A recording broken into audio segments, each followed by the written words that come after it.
আসসালামু আলাইকুম ওয়া রাহমাতুল্লাহি ওয়া বারাকাতুহু।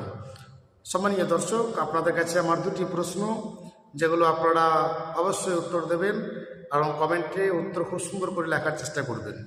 এক নম্বর প্রশ্ন হচ্ছে যে ঈমান কিসে कहते हैं, ঈমান কাকে বলে? খুব সুন্দর করে কমেন্টের মাধ্যমে জানাবেন যে ঈমান কাকে বলে। আপনি যদি মুসলিম হয়ে থাকেন অবশ্যই আপনি জানাবেন এবং অবশ্যই লাইক করবেন। দ্বিতীয় নম্বর প্রশ্ন হচ্ছে इस्लाम क्या सिखाता है, इस्लाम क्या सिखाता है और वो कैसा है? ইসলাম আমাদেরকে কি শিক্ষা দেয় এবং ইসলাম এই মাযহাবটা কেমন? এই দুটি প্রশ্ন আপনাদের কাছে আমার থাকলো। অবশ্যই কমেন্টের মাধ্যমে জানাবেন এবং ভিডিওটি লাইক করবেন এবং শেয়ার করবেন এবং এই চ্যানেলটিকে সাবস্ক্রাইব করবেন। আরেকবার প্রশ্ন বলে দিই, এক নম্বর হচ্ছে ঈমান কাকে বলে, দুই নম্বর প্রশ্ন হচ্ছে ইসলাম আমাদেরকে কি শিক্ষা